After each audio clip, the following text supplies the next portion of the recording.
kegide ke ha monu ha maka uzere mma condemn ba ta ka eji eme okay after ka emechara nke ahụ anyị jekwa bute ozu ya asịzie na onye ọbụla nwala anwa na mụnwa bụ ibe eji ebute na onwere ike ka alapụ m ndụ na m ji ebute ozu my blood ọ bụ ihe ọjọọ ogbulo mmadụ nwere onye mfụrụ ogbu kedu ndị na-champion na nwanne gị anụ iji ebute ozu ya na ị ga-ata afụ maka na iji ebute ozu nwanne gị kedu ndị na-champion the movement ọkwa ndị na-champion ya bụ Don Smart with the senior blood ndewonu ụmụnne m ndị Igbo ndị ọma njem ọnụ ekelekwa m unu ebe nsi ewetara unu ozi a m n'ụlọ ozi ndị sim.si ha asịrị FM aka m bụkwa nwanne gị nwoke 042 Solex onye akụkọ ụwa ihe dịka ọnwa abụọ maọbụ ọnwa atọ gara aga o nwere otu ihe onyonyo nke fegharịrị iru akwụkwọ efere mba ụwa nke ọtụtụ ndị blọga na-ebugharị bụ ihe onyonyo gbasara nwa ikorobịa ịhụrụ ebe a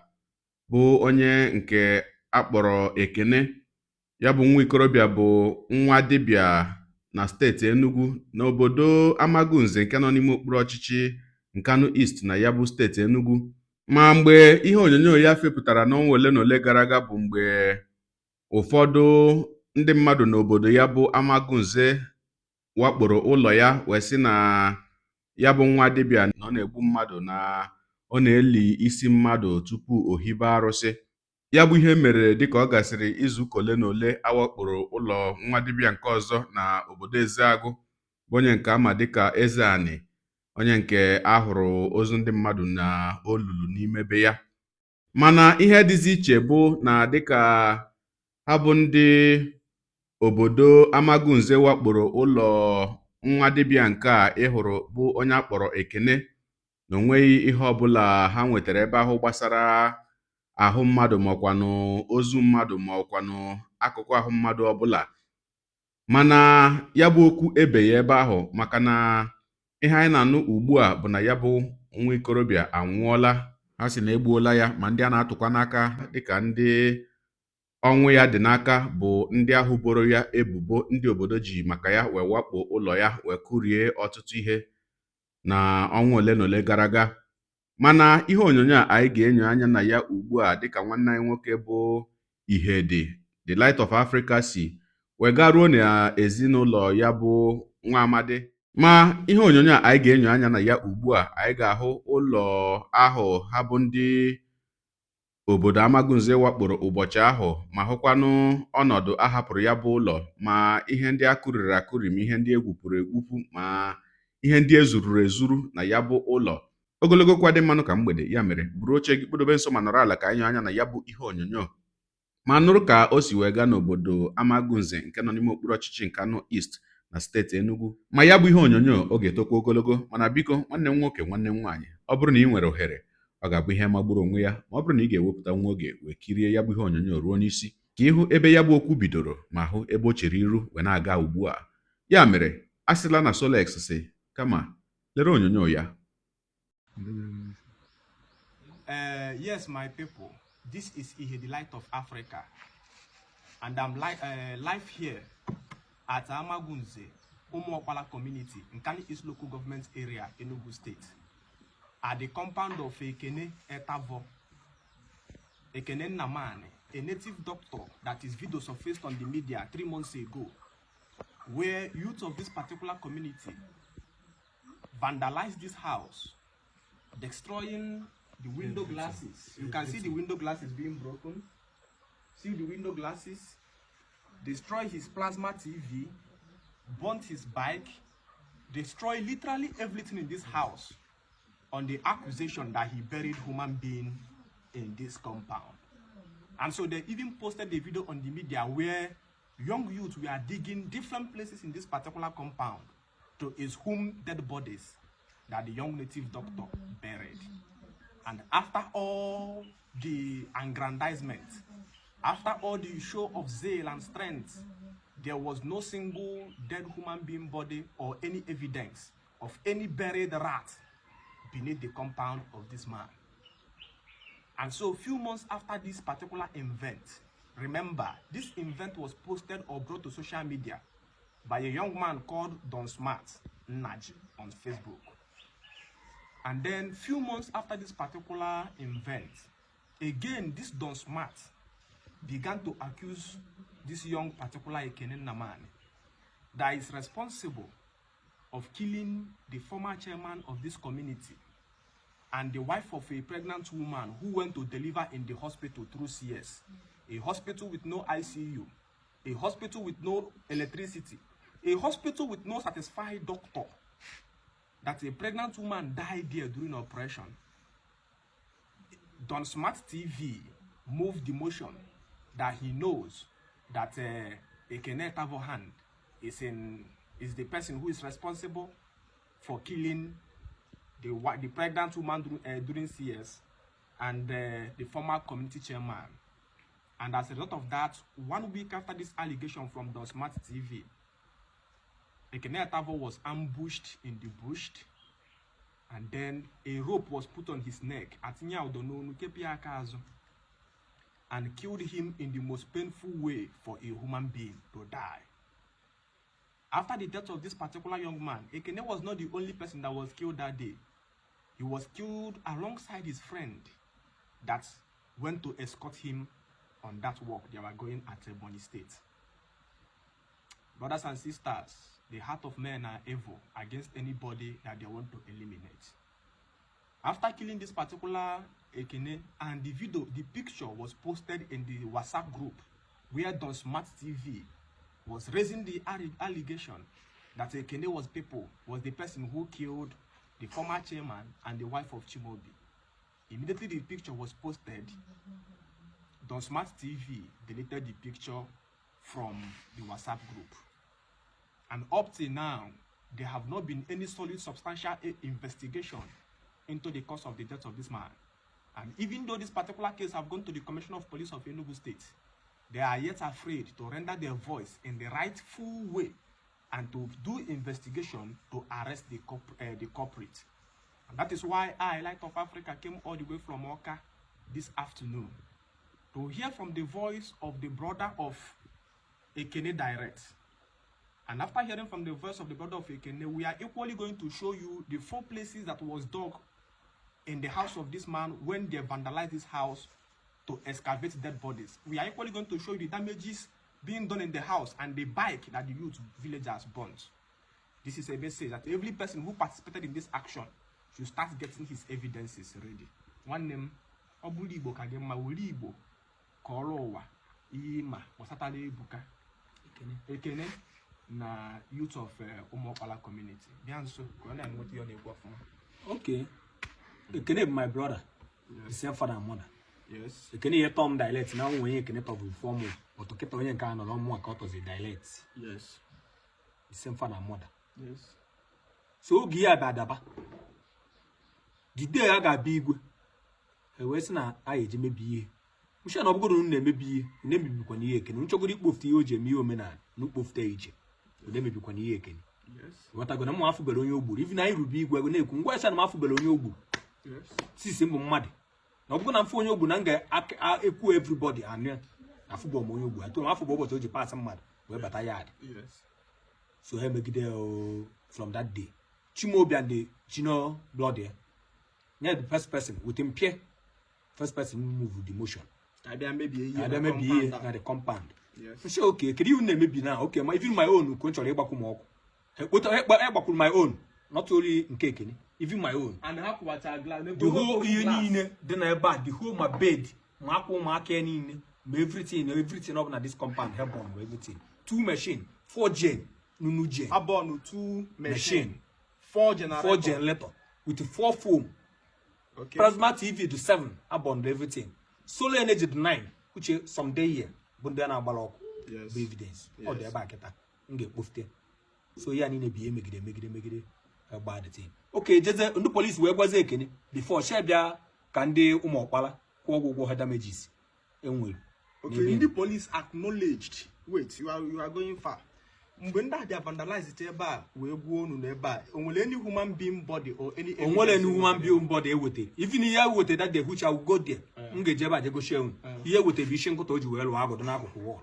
Okay, Ishinketa mean no dog head. Thank you very much. Ngwa continue. Ewe Ghana police. Wewe kuche he kweta he ya kwọ ụgwọ. So the villagers and the police confirmed that they are wrong for destroying Ekene's property and houses because there was no evidence of anything being found in the house. Now the question bo after ka akwete na ha ga-akwụ Ekene ụgwọ ihe ha mebiri enwere ụgwọ ha kwụrụ Ekene. Onwere ụgwọ ọbụla ya na-emezi akpọ ha na police station ha agba ọsọ. Akpọ ha agba ọsọ. And the police was working in hand with them, not coming to arrest them, right? Yes. Okay, police on the year name. I report to even the thing kadokwa na amagonze ebe ba by machine nke ha gbara ọkụ. Man, the police are getting arrest na case, I believe. I na akpọchi my policeman. Any police person of no record you case say anakia, e meyo na abianyo ya abianyo. Once okwa nwolu, you will come to Abuja and explain yourself. Continue. So making it say na I ga bi igwe, bibi ma bi igwe agalo. Even igwe ekwokwale. Mmadụ ejikwana mebi ihe Ekene. Mmadụ ejikwana be Ekene je mebi anything na ya ekpebi igwe ekpecha ebe igwe. Amalụ ọ bụ na ihe kalili abugale government. Ka ejikuche ndị ụmụ ọkpala asụ no, na igwe ama nkwu, ha bịa ebe damage everything. But the whole thing dị ebe ọkụ nwere ihe ọbụla fọ na this ụna anyị fọ kịta. O nwere ihe fọ na dị ọdalụ ọnọdụ ebe enyi. Even ma oche ma minutes ma nkịta na-azụ ebe ha gburu ya niile. Okay. Then after that, kedu ka maka the allegation of no Ogbokwe former chairman? Onwere former chairman a na-ekwuru now. Pekata mpe the man elugo 85 years. Okay. Ahụ ya bịa. Okay, 85 years. Okay. Ahụ ya bịa. Yes. Even the man ji aka wee kwuo si na ebe ye golani ka a ga-eje nyinye mmadụ enyikwana ya ụmụ ọkpala. The man eke gị ikpe ụta ga-eji wee onye ihe na ya nwụọ. Nwoke nọ enyile na ụmụ ọkpala ama m ebe enyile elagido nakịta nje tụọrọ gị aka ama m ebe enyile. Nwere ọbụla ọ bụ ife n'ihe akịta ifo ya na-ekwu onwere gbasara Ekene to that thing. Nwunye Chimobi kwan.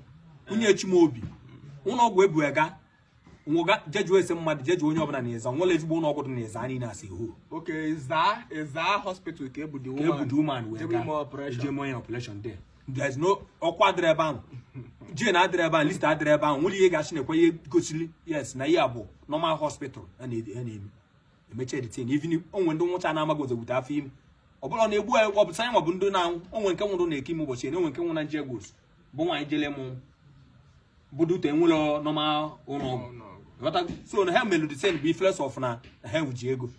Then after that the next news enwetezi bụ na akpọrọ Ekene n'ọrụ.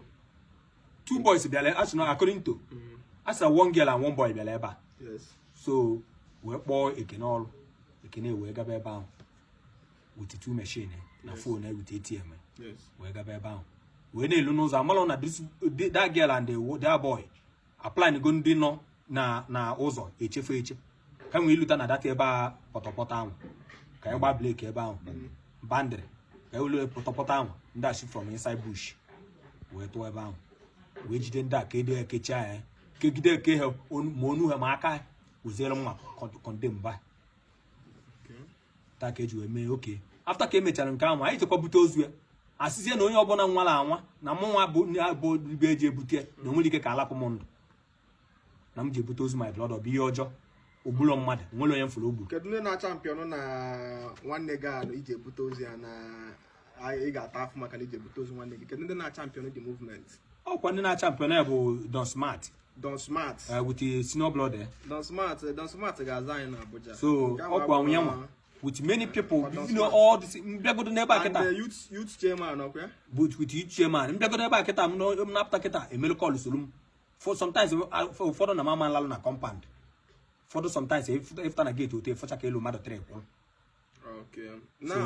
Now enwere obere ihe m chọrọ ịjụta before anyị agaba maka anyị aga kịta jefu ebe ndị ebe egwu onunu 4 na-abịa onunu na-abịa na ịchọta na damages akọs but before anyị agaba ofu ajụ ka m chọrọ ịjụ na ihe anyị niile anyị na-eme every time anyị betere okwu this case na Facebook onye ọbụla comment na-abụkarị the mother testify against him.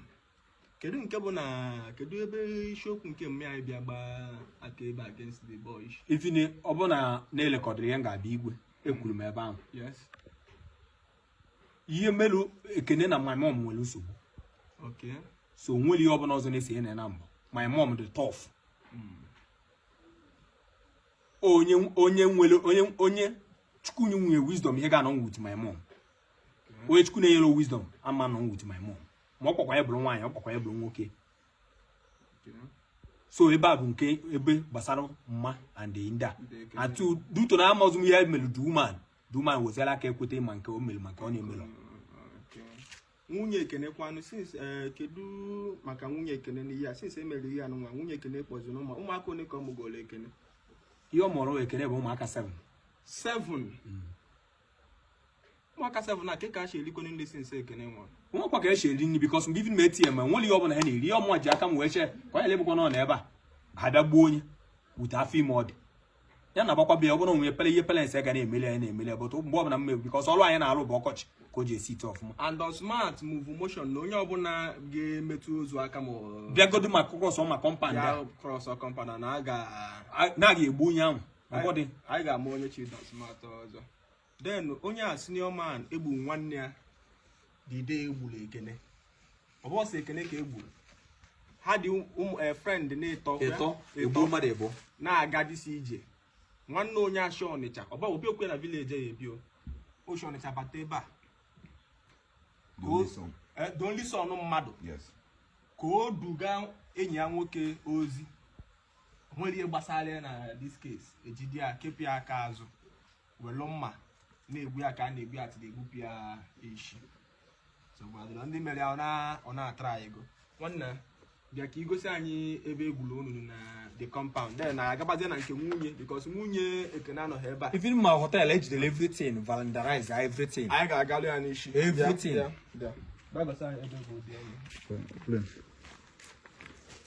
ihe akịta bụ ihe si n'ọbụ okpokolishi mmadụ ihe akịta ya bụ sementi ndị POP ji wee lụọla ya ihe a ka ejidere asị n'okpokolishi mmadụ ọkwefu ka a si bụrụ okpokolishi mmadụ n'aka onwezikọla okpokolishi mmadụ ọzọ don smart fụrụ ebe a ọ ya ewere abịazi Abuja abịa gosizie ya anyị na Abuja ngwa ka anyị move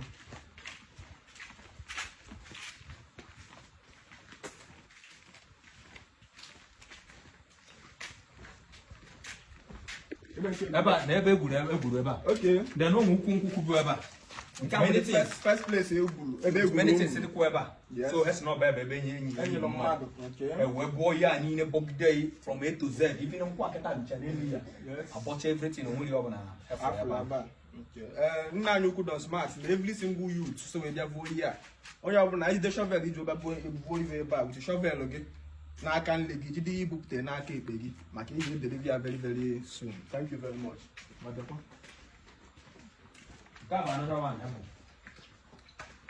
Yeah, for here because ever get that kind of food has been before. All over here, all over. Yes. So you have for labor leather. I whooped it. Now, but now, what's any able population money? Have leather. Just ever get a year, okay.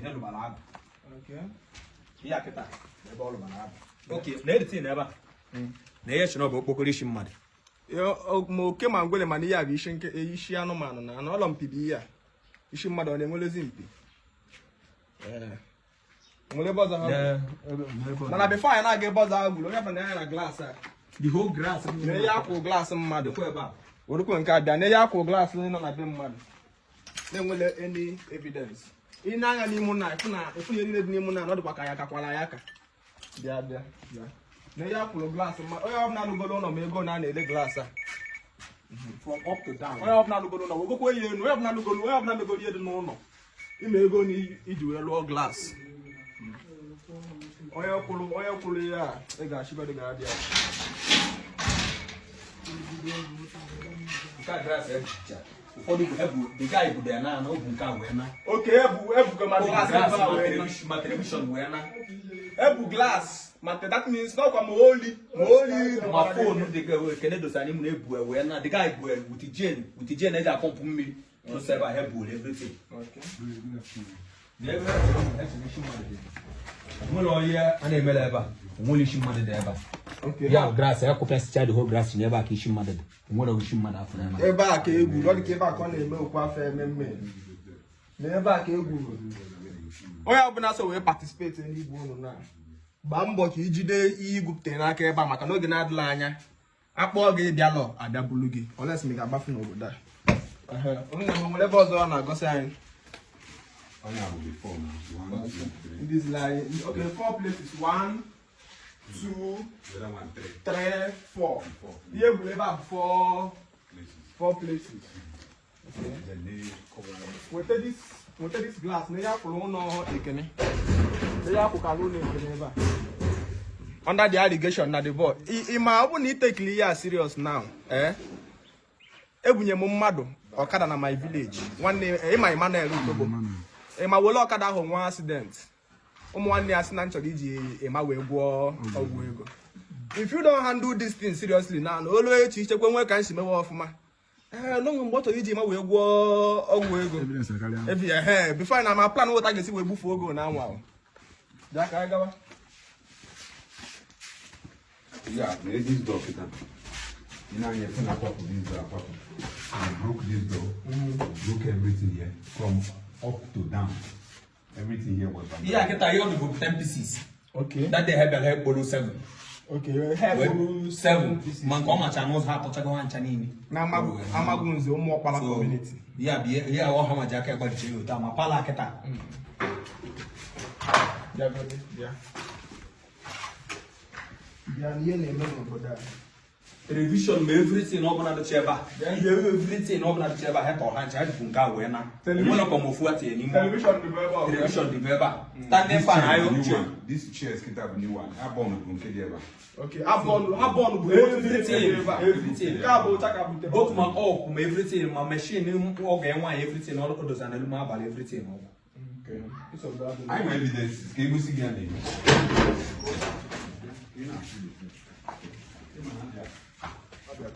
Yeah, with the glass. Na katakubo. Na katakubo.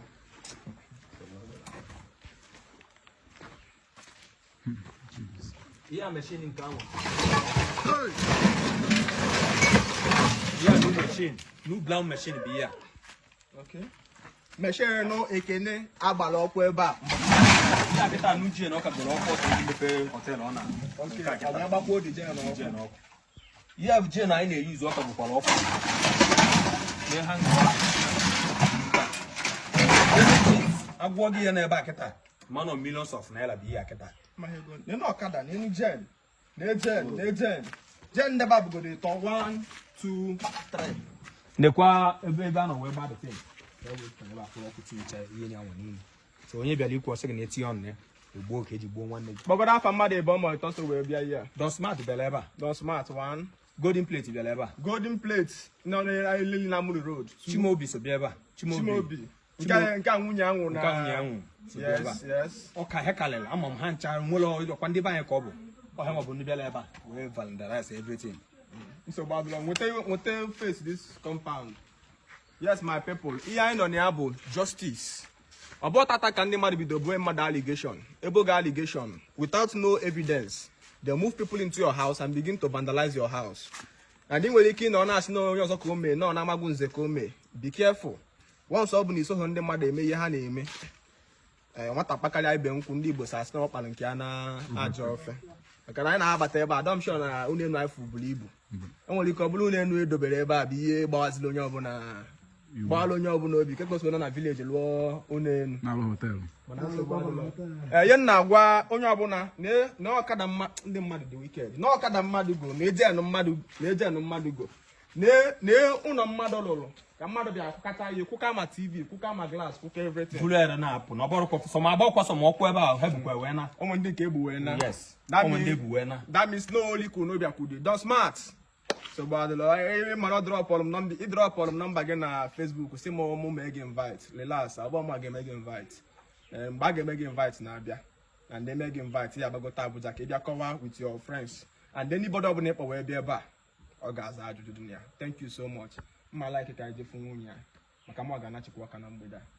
Yes oga. Aga na biko. Ọkwa ikirichala ya bụ ihe onyonyo dịka m si buru wee gwa unu na ya bụ ihe onyonyo toro ogologo a sị m na ọ ga-aka mma ka anyị kpọbie nke a ebe a ma wetakwara unu agba ọzọ maka na nke anyị na-ekiribe dịka ọ karịrị nke a anyị kiriri ugbu a. Ya mere chebiri agba ọzọ na-abịa abịa bụ akụkọ gbasara Ekene nwa dibịa onye nke egbu n'obodo Amagunze na Kano East na steeti Enugu. Ugbu a nke akụkọ ụwa gala ka m kwukwa n'uche m nke njibụrụ mmadụ. Na mbụ ana m asị ka mkpụrụ obi ya bụ nwa amadi bụ Ekene, onye nke a na-akọ akụkọ n'isi ya ugbu a, ka mkpụrụ obi ya zuru ike na ndokwa. Ise, wee na-ekpekwanụ sị ka Chineke nna kasie ezinụlọ ya obi. Ihe a mere ebe a ugbu a, achọrọ m ka anyị leke n'anya ma rụtụ aka na ihe mmụta ole na ole nọ na ya. Mgbe ihe onyonyo nwa ikorobịa ahụ pụtara, onye nke eboro ebubo a sị na ọ na-egbu mmadụ, ekirichara m ihe onyonyo ahụ. Ihe mere na m ewepụtaghị ya bụ ihe onyonyo ebe a bụ na ahụghị m ihe dị ọkpụkpụ, ahụghị m ihe ọbụla a ga-ejide aka wee sị na ya bụ nwa ikorobịa mere ihe ahụ. Akụkọ niile ha na-akọ na-ada m nnọọ elu elu. O nweghị ihe ọbụla dịka ihe ilere anya ma ọkwanụ ihe ịgba akaebe nke m hụrụ a ga-eji asị na ya bụ nwa ikorobịa mere ihe a sị na o mere. O wee bụrụ ihe mere na ya ebuteghị ihe onyonyo ahụ ebe a mgbe ahụ, maka na esoro m ya bụ okwu ma kirie ọtụtụ ihe onyonyo gbasara ya. O nwekwara mgbe m hụrụ akpọrọ ya bụ nwa ikorobịa gakwuru eze ndị obodo ha, ya na eze na ndị kabinet ya wee nọrọ a na-ajụ ya ụfọdụ ajụjụ ebe ahụ bụ nke ọ zachakwaranụ. O nwere mgbe a jụrụ ya ihe gbasara igbu mmadụ a, kedu ka isi asị mmadụ na ị ga-egbu ya? Ọ sị na ọ naghị asị ha na ọ ga-egbu ha, na ọ bụ nnọọ onye mejọọ ya sị ya na nọọsụ ya na arụsị ya na ya ga-atụ ya na arụsị, nọọsọsọ na arụsị ka ya na-atụ mmadụ, na ya anaghị agwọ ọgwụ eji egbu mmadụ. Ma